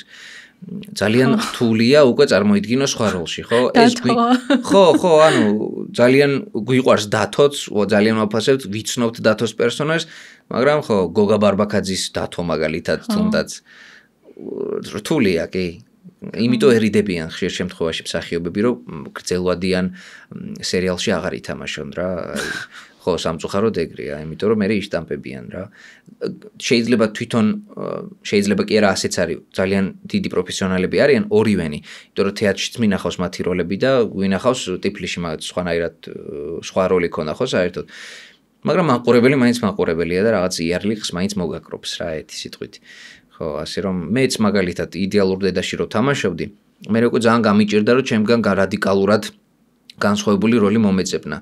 მაგრამ აი ახლა ბოლოს სხვათა შორის ფილმში უცხოურ პროექტში როდესაც ვითამაშე, ზუსტად იქ უკვე მომხსნეს ეს შტამპი რა, იმიტომ რომ უცხოელ ტიპს არ იცოდა, ხო, იმ რეჟისორმა არ იცოდა. ნუ ქართველი იყო რეჟისორი, მაგრამ არ იცოდა მე ვინ ვიყავი. კასტინგზე მივედი, ვა, მსახიობია, კასტინგი გავლილი აქვს, დავაი ვცადოთ. ხო, იმიტომ რომ საერთოდ არ ქონდა ნანახი და დაინახა სხვა მხრივ, სანდრო როგორც მსახიობი. ასე რომ ეს ძალიან გვჭირდება, რაც უფრო ბევრი პროექტი იქნება, ეს პრობლემებიც გაქრება. მოკლედ სწავლაწამოთ საბოლოოდ იმაზე მივდივართ, რომ ქვეყნის გლობალურ პრობლემებამდე დადის გამოწვევებამდე დადის იმიტომ რომ პატარა ქვეყანა ვართ, ხო? სამწუხაროდ ეგრეა. ხო, მაგრამ მარტო კრეატიული გზები უნდა მოვიფიქროთ და უფრო გლობალზე უნდა გავიხედოთ რამენაირად და მაგისთვის რაღაცა პროექტები, რაღაცა დაწესებულება იყო კომპანიები, არ ვიცი, მენეჯმენტ ჯგუფები უნდა გამოჩნდეს, ვიღაცამ ფრანშიზაზე უნდა იზრუნოს ალბათ რომ შემოვიდეს აქ. და ეგეც მნიშვნელოვანია რა მენეჯმენტ ნაწილი. იცი რა, ეხლა მინდა ცოტა უფრო ესეთ ნაწილ ბლიც ნაწილზე გადავიდე და პერსონალ ნაწილზე ცოტა დასასრულისკენ გავიწიოთ, მაგრამ იქამდე მინდა ესეთი რაღაც ინსაიტი შეგახსენე, რომ ადამიანებს ძალიან ხშირად არ მოსწონთ ხოლმე ჩაწერილი თავიანთი ხმა და voice თუ აგზავნიან, მე უსმენენ თავიდან, რომ ვაიმე ხა როგორ ვაიმე რა საშინელი ხმა მაქვს, ან call center-ის ოპერატორები ან რაღაცები რო უყურებ, ვაიმე რა საშინელი ხმა გვერ ვიტან და აი რა ეტყოდი ადამიანებს, რომელსაც თავიანთი ხმა არ მოსწონთ. აი რაც წეღან თქვი მხოლოდ იმაზე. ეხ მეც მთელი ბავშვობა მეც ეხა წვრილი ხმა მაქვს. რეალურად არ მაქვს ხო რაღაცა ხო არის რომ ბოხი უფრო დამჯდარი ხმა უფრო სასიამოვნოა და რაც უფრო ესე ილაპარაკე, მაგრამ არა, ანუ მე რო ეს ხმა არ მქონოდა, ეხა ტიმოთე შალამეს ვერ გავახმოვანებდი ასე რომ პირიქით აბსოლუტურად სხვანაირად შეხედეთ. მინდა გითხრათ რომ არ არსებობს ხმა რომელიც რომელიმე პერსონაჟს მაგალითად გახმოვანების სფერო რო ავიღოთ ფილმების არ მოერგება რა. წეღანაც თქვი რომ აი სპეციალურად ითხოვენ განსხვავებულ ხმებს, სპეციალურად ითხოვენ წვრილ ხმებს, ზედმეტად ბოხ ხმებს, ჩახლეჩილ ხმებს, ხრინწიანს უფრო რაღაცა ესეთ ხმებს და ხო რა, ანუ აბსოლუტურად ნუ გექნებათ იმის წარმოდგენა, რომ აუ იმის ხმა მომცა. მეც მithქვამს ეგეთი რაღაცა რა და მე შემოუბრუნდი ჩემ თავს, რომ აი იმის ხმა რომ მოგცა ეხლა. ამ ყველაფერს ხო ვერ გააკეთებდი არა, ასე რომ მაქსიმალურად ვეცადოთ, რომ თავდაჯერება ავიმაღლოთ. არაფერი ხმა არის, შენი ბუნებრივი რაღაცა, როგორც გარეგნობა, ისე არის ხმა, ხო? შენია, უნიკალურია. ასე რომ აი ასე შევხედოთ. უნიკალო, შენ ხა გაქვს მარტო ეგეთი ხმა, მეც არავის. ასე რომ აი ეგ დავაფასოთ. ეხლა ექსპერიმენტად მომიფიქრდა ესეთი რაღაცა. მოდი ჩავატაროთ პატარა ექსპერიმენტი და პატარა სიმულაცია გავაკეთოთ. აი მაგალითად შენ ხარ ჩემი მენტორი და როგორ აი ერთი წინადადება პირობითად რაღაცა, როგორ ვთქვა, როგორც გახმოვანებს მსახიობმა და ასევე ალბათ აუხსნათ მაყურებელსაც თუ აუდიტორიასაც, აი როგორ შეიძლება ეს გააკეთონ, როგორ უნდა დაიყენონ ხმა. ხო, აი ხმის დაყენება ცოტა რთული ამბავია. ხმის დაყენება მე მგონი არც გვჭირდება. იმიტომ რომ რა ხმაც გვაქვს, ის ხმა აბსოლუტურად დაგვაკმაყოფილებს ყველგან. თუმცა არის ხოლმე რაღაც მოთხოვნები, როდესაც უფრო უნდა გაიწმინდოს ხმა. მთავარი არის ტექნიკა, რომ ძალა უნდა მიეცეს ხმას მუცლიდან და არა ყელში. ანუ ეს ცოტა უფრო ტექნიკური დეტალია, მაგრამ უნივერსიტეტშიც გვასწავლიდნენ ამას, მეტყველებაში ისწავლება თუ ვინმეს სურს უფრო დეტალურად რო გაერკვეს, მეტყველების კურსებს თუ გაივლის, იქ აუცილებლად შეხვდება სპეციალური სავარჯიშოებია, რომ ხმას ძალა როგორ მივცეთ, სწორად როგორ ვისუნთქოთ, სუნთქვასაც ძალიან დიდი მნიშვნელობა აქვს. ეხლა მე რო ვლაპარაკობ, ანუ აი აქ უნდა ზანზარებდეს ერთი სიტყვით, დიაფრაგმა უნდა მუშაობდეს, მიხვდი რას ვამბობ? ხო, აი როდესაც უფრო ყელში ვლაპარაკობ, საერთოდ უკვე სხვანაირი ხმა მოდის. მაგრამ როდესაც უფრო მუცლიდან წამოვიღებ ხმას, უფრო დაჯდება, უფრო სტაბილური გახდება, უფრო smooth გახდება ერთი სიტყვით. და ეგ არის რა. მე ხარ ცდილობდი რაღაცნაირად, მაგრამ ვერ ხვდები როგორ საინტერესოა ძალიან. ხო, აი უფრო ძალა უნდა მისცე ხმას და უფრო ჟღერადი. შენ თვითონ იგრძნობ, მე უკვე სწორად ხა ეს ერთ დღეში მაგალითად შეიძლება არ მოხდეს რა. პრაქტიკა სჭირდება მაინც. ხო. კარგი, გადავიდეთ ბლიც ნაწილზე მაშინ და იცი რა მითხარი, შენ არაერთხელ ახსენე ანიმე, არაერთხელ ახსენე ფილმები. შენ თვითონ რომელი ფავორიტი ანიმეები გაქვს, რომელი ფავორიტი პერსონაჟები გაქვს და ზოგადად ფილმებსაც შეგიძლია შეეხო რეკომენდაციულ ჭრილში და რა ფილმებს გურჩევდი მაგალითად შენი რეკომენდაციით. ხო, მე ჩემი ფავორიტი ანიმე არის Full Metal Alchemist Brotherhood-ი, წეღანაც ვახსენებ, ჩემი პირველი ანიმეა, რომელიც გავახმოვანე. და ეხა დღეს უკვე ნანობრო პირველი ანიმეა, რომელიც გავახმოვანე, იმიტომ რომ ძალიან მიყვარდა. დღესაც ძალიან მიყვარს, ვფიქრობ, რომ ძალიან დიდი ფილოსოფიური დატვირთვა აქვს თვითონ ამ მანგასაც, ანიმესაც უკვე მერე. ვფიქრობ, რომ ყველა ადამიანმა უნდა ნახოს, იმიტომ რომ ძალიან კარგად და ზუსტად გვაჩვენებს ეს ანიმე ადამიანურ მანკიერებებს, სიკეთე რა შეუძლია ადამიანს რომ გააკეთოს თავისი ძმისთვის, მაგალითად კონკრეტულად ეს ანიმე რო ავიღოთ, როგორ მიიწევს, ასე ვთქვათ, ერთი კონკრეტული რაღაც არსება ღმერთის სტატუსისკენ, რა ამბიციები გააჩნია მას, როგორ იშორებს ამ მომაკვდინებელ ცოდვებს, რომ ადამიანზე მაღლა დადგეს. აი ძალიან ბევრი ის არის რა, ძალიან ბევრი თემა არის ჩაშლილი ამ ანიმეში, იმიტომ მიჭირს, რომ ერთი კონკრეტული რაღაცა მიმართულება მივიცე ახლა ჩემს საუბარს. ერთი აუცილებლად ნახეთ, თუ გიზიდავთ საინტერესო სიუჟეტი, დრამატურგიულად გამართული, ასე ვთქვათ, მოულოდნელობებითაც სავსეა და ფილოსოფიურია, ძალიან ბევრ რაღაცაზე დაგვაფიქრებს და პირველ რიგში ჩვენ თავზე. რაც შეეხება ანიმეს. მოდი თამაშსაც ვიტყვი. მინდი. თამაში, აი ვისაც გიყვართ, ისედაც გეცოდინებათ, მაგრამ თუ ვინმე ახალი ხართ gaming სფეროში, აუცილებლად გირჩევთ Red Dead Redemption 2-ს. Red Dead Redemption-ი არის western სტილის თამაში, რომელიც გამოირჩევა Rockstar-ის თამაშია, გამოირჩევა თავის სიუჟეტით, სადაც ერთი მამაკაცის ცხოვრებაზეა, რომელიც ცდილობს, რომ თავისი შეცდომები გამოასწოროს, მაგრამ აი უკვე გვიანია, თუ არ არის გვიანი, თუ როგორ ხდება ყველაფერი, ძალიან საინტერესო ეპოქალურადაც გასათვალისწინებელია, იმიტომ რომ იქ არის ერთი ფრაზა, რომ ჩვენი დრო დამთავრდაო რა, outlaws, როგორ თქვა, კრიმინალების და განსლინგერების დრო უკვე მთავრდება, უკვე ცივილიზაცია შემოდის. ძალიან რთული, ესეც უკვე რაც თაობების ცვლა არის და კარგი, აი ძალიან ხშირად მინახავს, რომ უფროსი თაობა თამაშობს ამ თამაშებს რა, მოხუცები თამაშობენ მართლა PlayStation-თან შედან, იმიტომ რომ ეს თამაში კი არ არის მარტო, ეს რაღაცა მხატვრული ნაწარმოებია უკვე რა, მართლა სერიოზულად ვამბობ, იმიტომ რომ ისეთი სიუჟეტი აქვს, რომ გამორიცხულია, რომ რაღაც ბოლოში ცრემლი არ წამოგივიდეს ერთი სიტყვით. ასე რომ ჩემი რეკომენდაცია Red Dead Redemption 2-ს. რაც შეეხება ფილმებს. მე ძალიან მიყვარს ბეჭდების ბრძანებელი. ვაიმე, ცუდად ხდები, წელიწადში ერთხელ მაინც უყურე. კი, რომ მეკითხა, ყოველთვის მიჭირდა, რომ აი რომელი ფილმი ხარ, რამდენი ფილმი მაქვს ნახე, აი ძალიან ბევრის გამორჩევა შოუშენკი, სიტყვაზე რაღაცა, ვიცით ხო, უამრავი ფილმია, მაგრამ Scorsese-ის ფილმები, მაგრამ აი ბეჭდების ბრძანებელი ალბათ აქაც ჩემი ბავშვობიდან მომდის ალბათ ამის სიყვარული და არ განელდა არასდროს რა, ვერ განელდა ასე ვთქვათ, იმიტომ რომ დღესაც აი წელიწადში ერთხელ რო არ დავარევოჩო ტრილოგია, მათ შორის ჰობიტიანად და ჰარი პოტერიც რა თქმა უნდა, კი. მაგრამ ჩემთვის მგონი კიდე მუმია მაქვს ეგეთი ძველი ოღონდ.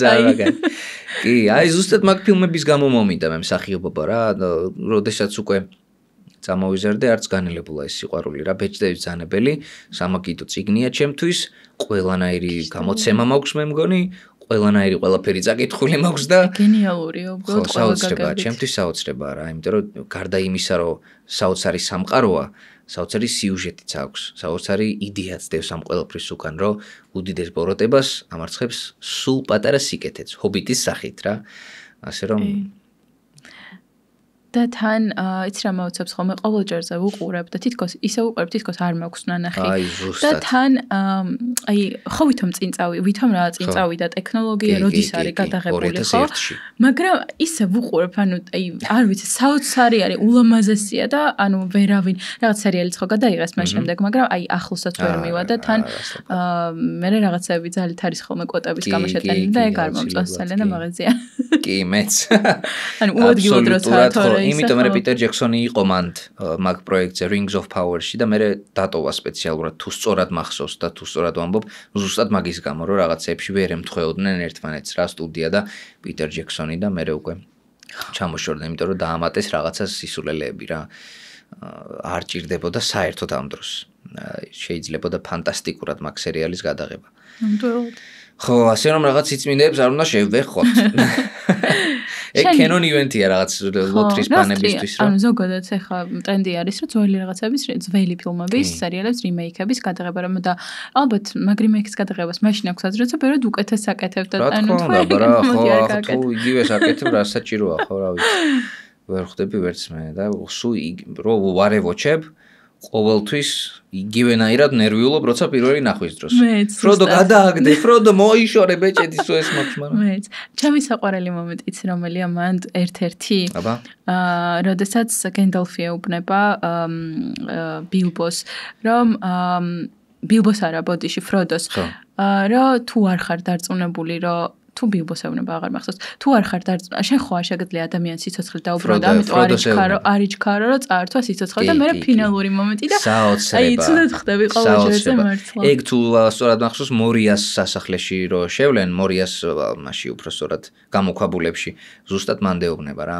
მე ზუსტად მაგ მომენტში მიყვარს გენდალფის და განდალფის და ბალროგის ბრძოლა. აი ჩემთვის არის იყო პირველად რო ვნახე, აი ესე გამიფრწყინა თვალები ალბათ რომ მე წავიკითხე და ანუ წიგნშიც ისე საოცრად არის აღწერილი გლამდრინგმა გაიბრწყინა და ნუ ისეთი ეპიკური ბრძოლაა რომ აი ეხლაც ჟრუანტელი მივლის. სილმარილიონიც გეყვარება ალბათ. საოცრება რა თქმა უნდა რა. სილმარილიონი სხვადასხვა ბოლომდე არ მაქვს საკითხული, მაგრამ ფაქტების დონეზე ვიცი რა რაღაცეების ბეჭდები როგორ რაღაცა სილმარილების ამბავი და ყველაფერი ვიცი. აი სილმარილიონს უნდა ჩაუჯდე გემრიელად რა. ვემზადები მაგის. კი ზუსტად ბავშვობაში ხო ის არისო რაც მინდოდა. ცოტა ადრეულ ასაკში მომივიდა მე და იმიტომ რაღაცა თითქოს ვერ იმასხინდა უნდა მიუბრუნდა პრაქტიკულად. აი ზუსტად ეგ. მაგ სამყაროს. კი, ზუსტად. ბლიცზე რო გადავიდეთ, შენ ასე ვთქვათ რა არის ისეთი რაღაც მოგონება, რომელიც პირველ რიგით უტივდება თავში? პირველი? მარტო ერთი უნდა ვთქვა? იყოს რამდენიმე. პირველი ალბათ როცა მე და ჩემი მეუღლე დავქორწინდით. ეს იყოს პირველი რაღაცა ისეთი რა, როცა მართლა ისეთი ნაბიჯი გადავდგი ცხოვრებაში, რომ რადიკალურად შეიცვალა ჩემი ცხოვრება. კიდევ აი პროექტი რო ვახსენე, უცხოური პროექტი, იქ რო დამამტკიცეს. იმიტომ რომ იქ ისეთ მსახიობებთან ერთად ვითამაშე, რომელთანაც ალბათ ვერ წარმომედგინა, რომ ოდესმე ვითამაშებდი. სამწუხაროდ თქმის უფლება არ მაქვს კიდევ ერთხელ ვიტყვი, მაგრამ ეს იყო ზღაპარი. ჩემი დაბადების დღე იყო და რო დამირეკეს, რო დამამტკიცეს. ნუ აი ვერ გადმოვცემ ხა იმიტომ რომ მაგიდან უნდა ავატრია მაშინ. სასწაულები მოვახდინა, მაგრამ საოცრება იყო რა. აი ეს ორი მომენტი ალბათ ჯერჯერობით და ეხა პატარას ველოდებით და ვნახოთ. ის კიდევ საერთოდ ვიცოდი ხო, ეხა გავუსაჯე. კი, ხო, და ის საერთოდ სხვა რეალობაში გადამაგდებს ალბათ და ველოდები ერთი სული მაქვს. რადგან ბიჭდები გიყვარს, ესე მგონია რომ მენტორობის ინსტიტუტი შენთვისაც რაღაცა მნიშვნელოვანი უნდა იყოს, როგორც გენდალფი ყავდა, ფროდოს, ბილბოს და ასე შემდეგ. შენც ხომ არ ყავდა შენი გენდალფი ცხოვრების გზაზე? ვა, ძალიან საინტერესო კითხვა. არ ვიცი, ალბათ არა, სამწუხაროდ. ან შენ ხო არ ყოფილიყარ ვინმესთვის? აი მაგდენი აღარ ვიცი, მაგას ვერ გავბედა ვერაფრით, მაგრამ ალბათ არ მყავს, იმიტომ რომ ჩემი მშობლები, მაგალითად, დედა ჩემი საერთოდ სხვა სფეროშია, მამა ჩემი საერთოდ სხვა სფეროშია, ჩემი და საერთოდ სხვა სფეროშია. და ცოტა ისე გავიზარდე, რომ ცოტა საერთოდ სხვაგან ვიყავი რა და აი ერთი ადამიანის დასახელება ძალიან მიჭირს, თუმცა ძალიან მიყვარს დენიელ დეი-ლუისი რა. ცოტა იქ ძალიან შორს რო გავიხედოთ რა, იმიტომ რომ ძალიან მიყვარს და ყოველთვის ვცდილობდი რომ აი ეს თუ ოდესმე შევძელი, რასაც ეს კაცი აკეთებს რა, მაშინ ალბათ მორჩება რა ჩემი ყველაფერი რა, ანუ ვიტყვი რომ всё. სანდრო მიცხოვრა და მორჩება რა, მაგრამ თუ გაქვს საჩემებული ფრაზა ან სიტყვა?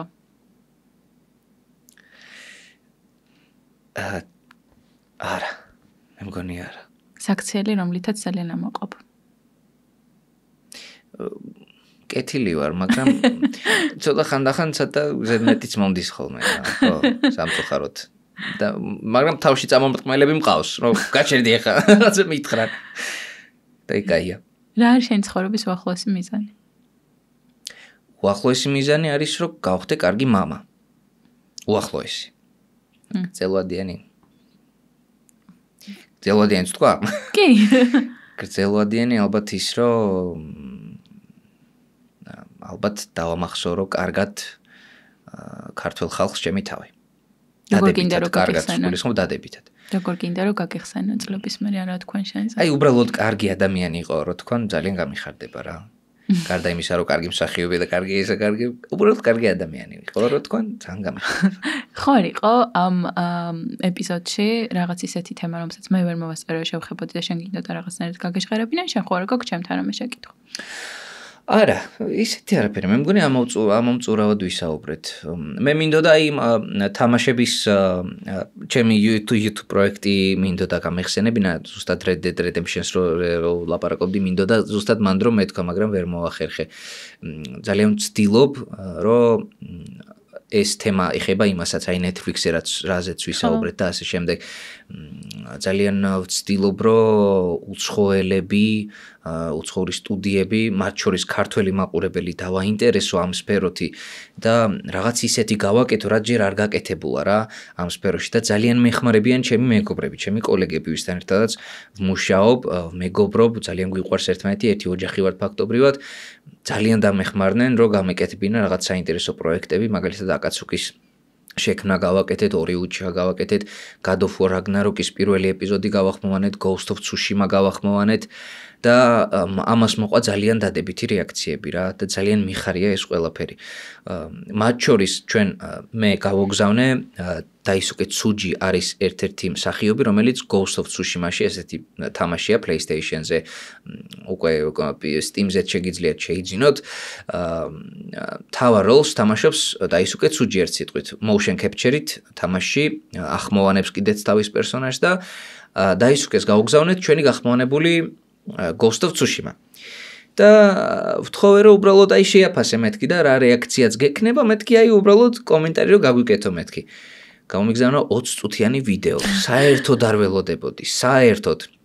იმხელა ვიდეო მე კიდე მეტის გამოგზავნა მინდოდა, მაგრამ ლიმიტი ადევსო ამ საიტსო რა, რაღაც თანხის სანაცვლოდ შეიძლება რაღაცა ან დაბადების დღე მოგილოცოს ან რაღაცა და მე გავგზავნე ეს ვიდეო რა, მეთქი შენი აი უბრალოდ ჩართე მეთქი პირველ ნახვაზე რა, წინასა არ ნახო მეთქი. და ვიდეოთი უბრალოდ გადაიღე მეთქი, აი რეაქცია მაინტერესებს მეთქი. აი ძალიან მოეწონა რა, აი ხო გრძნობ ახლა მართალია ჩვენ გავუგზავნეთ და რაღაცა, მაგრამ ისე მელაპარაკა, ისეთ რეაქცია ჰქონდა, რომ ძალიან გამიხარდა და რაღაცნაირად დავწმუნდი, რომ რაღაცას კარგად ვაკეთებ რა, რაღაც სწორად მივდივარ და კარგ საქმეს ვემსახურები ერთი სიტყვით რა და ძალიან მიხარია ეგ ყველაფერი რა და იმედი მაქვს, რომ მაგ პროექტებს აუცილებლად გავაგრძელებ. ჩემ მეგობრების დახმარებით. აუცილებლად და რა თქმა უნდა უამრავ წარმატებას გისურვებ და ფინალური კითხვა, რომელსაც ყველას უსვამ, გამლილი გზა თუ საბოლოო შედეგი. შენი აზრით, რომელი უფრო ღირებულია? და რთული კითხვა. ცოტა უნდა ვიფიქრო. ალბათ გამლილი გზა. მაგრამ გამლილი გზა ხო იმისთვის გვინდა რომ საბოლოო შედეგი მივიღოთ. ალბათ ორივე. შეიძლება ორივე რო თქვა. თავისუფალ. ორივე. კი, აუცილებლად. ორივე ძალიან მნიშვნელოვანია. ნუ ერთი თუ გამოგვაკლდა, მეორე გვექნება. ასე რომ მაგრამ განვლილი გზა რო ხო, ნუ განვლილი გზა უფრო მნიშვნელოვანია ამ შემთხვევაში. მიღებულია. ძალიან კარგი. მადლობა ძალიან დიდი. ჩემი დღევანდელი სტუმარი იყო, როგორც უკვე ვთქვით, ზემო ჩამოთვლილი ყველაფერი და ამას დამატებული უბრალოდ კარგი ადამიანი სანდრა და იმედია კარგი ადამიანი მეც. მადლობა ძალიან დიდი სანდრა. ani პირიქით მადლობა შენ, ძალიან ვისიამოვნა, იმედია მაყურებელმაც ისიამოვნა შენ და ერთი სული მაქვს კიდევ როდის შევხვდებით ერთმანეთს. მეც ასევე მადლობა ძალიან დიდი. მადლობა. ოპა.